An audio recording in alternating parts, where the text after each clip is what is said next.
Patrol 810. We've got our clout going down on Little River Road. It's a white male, blue jeans, light blue shirt. He's getting into a citation. Driven by a white female. Looks like he got a purse, maybe a camera. Got into a blue Chevrolet, headed west on Little River Road. 700-415. 517 and myself are east of Bull Falls in position to make that stop. 700 copy. Let's go.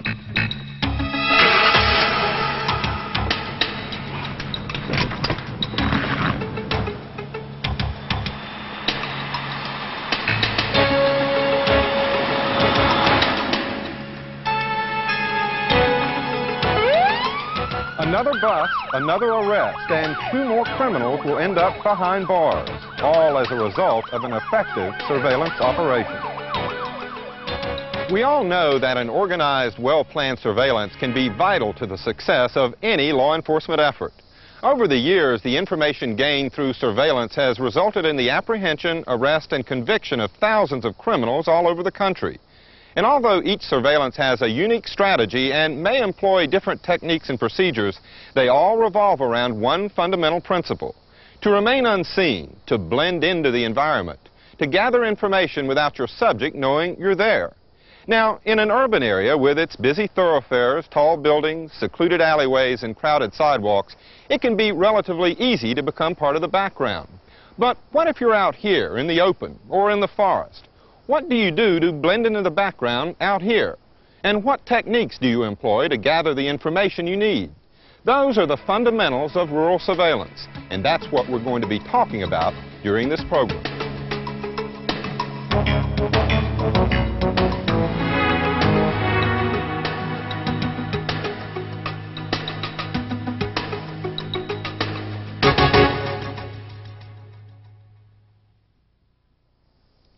There are 2 fundamental principles that are key to the success of rural surveillance operations: thorough planning and preparation for the operation itself, and the proper application and execution of the surveillance strategy.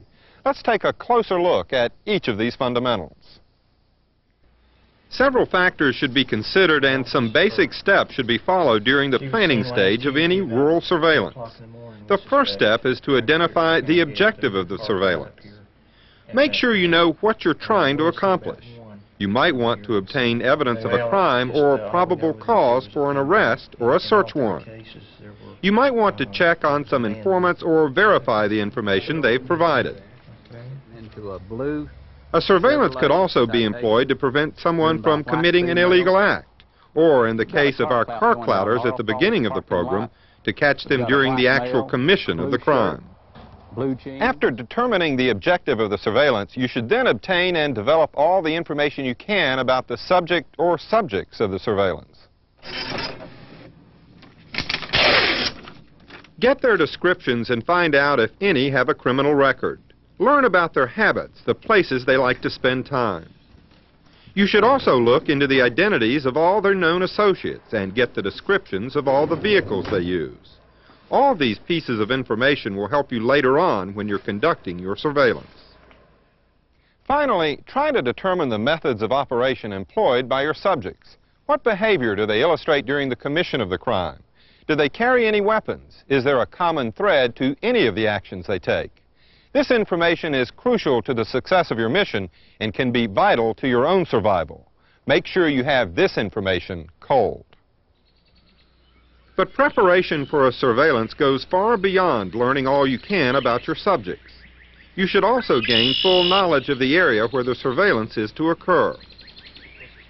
So make sure you conduct a thorough reconnaissance of the area well before any surveillance takes place.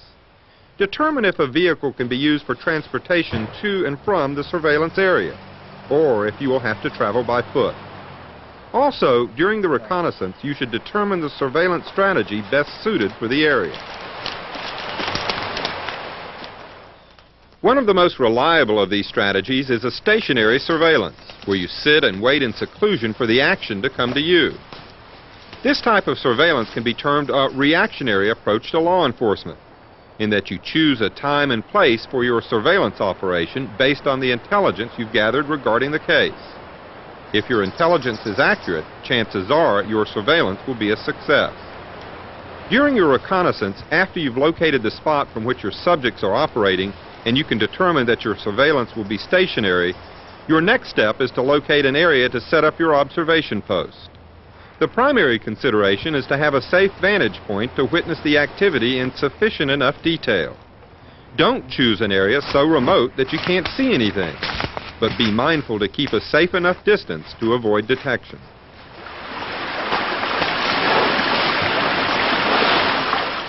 With these factors in mind, determine the areas that will allow a thorough surveillance during your reconnaissance, and then choose the most fitting of those areas for your observation post. Look for things such as adequate ground cover and vegetation. Areas that are slightly lower than the normal elevation may also help you hide yourself. Make sure that you locate well below the horizon. You also want to ensure that there's a safe way into and out of the observation post. Determine when the best times are to enter and exit. If the surveillance is to be conducted over a period long enough to make shift work necessary, you want to make sure your comings and goings can be made in relative seclusion. Looks good, Doug. Let's go ahead and set up. It's important to be realistic when determining whether there's a safe way in and out of the area. You don't want to be burned because of your own movements back and forth. Now, it may be possible to switch shifts between the hours of darkness, but you should plan for an extended stay by a single team of surveillance. During your reconnaissance, you should determine the kinds of equipment that will be appropriate for the mission. Along with communication and information gathering considerations, you should also determine the clothing and types of camouflage that will be required. If the stay is to be a long one, properly prepared food and containers of water may also be necessary. For nighttime operations, specialized equipment is almost always a necessity. Night vision glasses can not only help the human eye, but can also be fitted to recording equipment such as video cameras. So if your operation is to be run at night, make sure you carry this type of equipment. The final step in the planning stage of a rural surveillance is to conduct a briefing for all of those who will be involved in the mission. Everything about the surveillance should be covered thoroughly so that all the participants fully understand their responsibilities. Good morning, everyone. Let me direct your attention to the front of the room and the chart showing our primary operations area. The briefing should cover the nature of the surveillance, what the objective is, and all individual assignments. It should also include all known information of the subjects and their known accomplices, as well as a detailed description of the area in which the surveillance is to take place. The placement of the observation post, ingress and egress routes, and all time schedules should also be discussed. As the Fighting Creek Gap on Little River Road. In addition, equipment, supplies, and clothing requirements and limitations should be understood by all participating officers. If there are any questions concerning any part of the mission, they should be answered now, not when you're out in the field. At the conclusion of the briefing, everyone should know everything about the pending operation. Which brings us to the surveillance itself. The most important thing during a surveillance is to be able to blend into the background, to become part of the environment, to become invisible, so to speak. And in order to be able to do this, several techniques and procedures should be considered. Let's look at these points one by one. The first factor to consider is clothing and camouflage. Your clothing should fit the weather conditions that will be prevalent during the surveillance and allow you to remain still and comfortable even on an extended surveillance. Make sure you carry warm clothing if necessary and the appropriate rain gear if required. Headgear can also be very useful. It will help keep you warm during cold weather and is also useful as part of your camouflage effort. The idea of camouflage is to help you blend into the terrain around you. There are several different types of camouflage clothing and accessories to help you do this, and an equal number of techniques in each of their uses. The practice of wearing camouflage actually began with primitive man. The spears, arrows, and clubs he used to hunt with had a limited range, and he therefore had to be able to move in close to his prey without being detected. He was able to accomplish this by tying leaves and sticks onto his body with leather cords. That would help him blend into the environment. The French and Indian War saw early American Rangers use a camouflaging technique they had learned from the Indians. By coloring their clothes with natural dyes, they were able to hide much more effectively from the enemy. Now, during World War II, Korea and Vietnam, and up until the present day, camouflaging techniques have become much more sophisticated and specific in their uses. Camouflages have been developed for just about every environment. The idea is to select the type camouflage that is appropriate for the area you will be in. For example, if you will be operating in a conifer hardwood forest, a good choice of camouflage would be the woodland camo pattern. If you are to be working in a wooded area where tall trees and dense green ground foliage are present, you might choose the tree bark green leaf camo pattern. A forest with low leaves and foliage might call for realtree, mossy oak, or ASAT camouflage. There are several other patterns of camouflage that have been developed for just about every kind of terrain. Make sure you choose the pattern that best suits your purpose. The choosing of your camouflage pattern is only the first step in becoming truly invisible, though. The shape and colors of the human body are distinct, and so the use of grass, twigs, leaves, even of camouflage cloth, they can be used to help break up the outline and to add color, contrast, and texture to help blur the image. As you can see by looking at these two officers, although they're both wearing the same type of camouflage clothing, one officer is much more hidden than the other. The appropriate use of grass, twigs, leaves, and strips of camouflage cloth has helped to break up his silhouette. In addition, the application of military face paint, charcoal, or plain old mud can reduce the reflective qualities of the skin on the face, neck, and hands. Gloves and face masks are very effective as well and can also protect you against insect bites. These two officers are wearing the ultimate in camouflage, the ASAT 3D camo suit.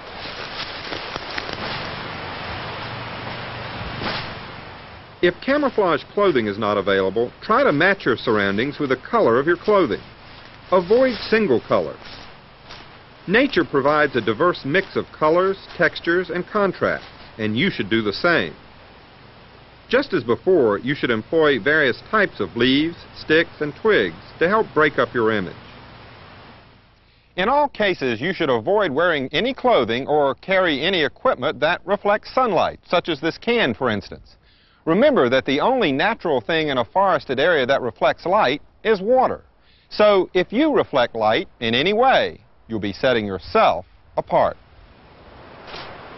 As you can see by these two officers, although both are otherwise extremely well camouflaged, the reflection from one officer's watch brings your eye right to him. Other objects that are reflective by nature should also be avoided. Keep away from bright service patches, belt buckles, metal canteens, and mess kits. Fast food wrappers or soda cans should also be avoided, along with reflective food packets.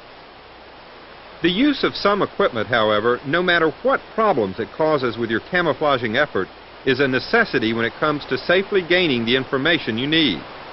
Items such as food, sunglasses, radios, binoculars, and weaponry are very useful in what they can do for you.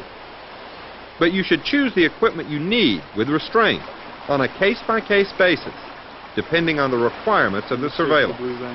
Take only what you absolutely need.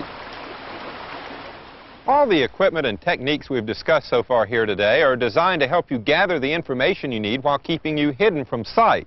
But in order to effectively blend into the surrounding terrain, you must also remain hidden from other human senses as well. Avoid any odor-producing products, such as deodorant, cologne, and hairspray. Insect repellent should be of the non-scented variety. And don't bring any foods or beverages with you that have a distinctive odor. Coffee, for example, has a very strong aroma and can be detected from long distances. The art of camouflage also includes the ability to remain silent. Try to avoid coughing and sneezing and keep your movements to a minimum. Also, keep in mind that the human voice carries long distances out in the open. When it's possible, try to communicate with hand signals. But if you must talk, do so only in whispers. Communication is a major factor in any type of surveillance. Al, you've got 4 subjects headed your way. And if your coverage is over a wide area and other teams are involved, chances are you will be using radios as a means of communicating. There are several points to consider if you intend to use radios during a surveillance. First, make sure the position of your observation post allows for the use of radios. If communications are vital and the radios are not operating in your present position, you may have to change the position of one or more of your officers. Let's go find another location. All right. If possible, use voice-activated communication systems. They keep your hands free for other things. You should also use earphones for all radio communications. This will eliminate the distinctive noise of radio chatter, which, if heard, will burn your surveillance. Always carry a spare radio or extra batteries. Once you're settled in at the observation post, having to have a replacement brought in may be unnecessarily risky. In addition, keep your radio equipment protected from the elements and make frequent radio checks to ensure proper operation. Radio check. If your surveillance is to be conducted over a long period of time, there will be some necessary movement in and out of the observation post. Now, we've already talked about choosing safe routes in and out of the area. We should also touch on some of the techniques that will make your movements even safer. Doug, I want to go scout around the other side. Yeah, be careful. When moving in or out of the observation post, or anywhere in the area for that matter, the primary rule to follow is to move slowly. Any erratic movement could catch someone's eye or cause some loud complaints from the resident wildlife. Either way, you've brought attention to yourself. You should stop frequently, not only to give yourself a chance to check your surroundings, but also to reduce the risk of drawing attention to yourself. Keep an eye out for booby traps, and be prepared for confrontations with wild animals or dogs. Stay in shaded areas during your movements, and take advantage of low areas and depressions. If at all possible, stay within the tree line. Place your feet carefully as you walk, avoiding dead branches or twigs, or any soft ground which may leave footprints. It's a yellow lady slipper. My friend saw And if one someone in this should area. appear, He told me. take a lesson from the animals in the wild and freeze immediately. Yeah. If you've prepared your camouflage properly and are absolutely still, there's a good chance you won't even be seen. And that's the lesson of this entire program. You can remain hidden from your subject's eyes, his ears, and his nose, so that on another day you can return to the same area. Now, by following the common sense guidelines we've discussed here today, you can blend into the terrain, become an integral part of the natural landscape, and conduct your surveillance operation with safety and effectiveness. The elements of this safety and effectiveness are a good overall strategy, comprehensive planning and preparation, a thorough reconnaissance of the area, and effective use of proven camouflaging techniques. If you're diligent in your execution of these elements, your rural surveillance operation will be a success. 700 415. 700 copy. We have 2 individuals in custody. We also have stolen articles out of the vehicle. We'll be en route to the jail. 700 copy. Good job, surveillance team. Copy.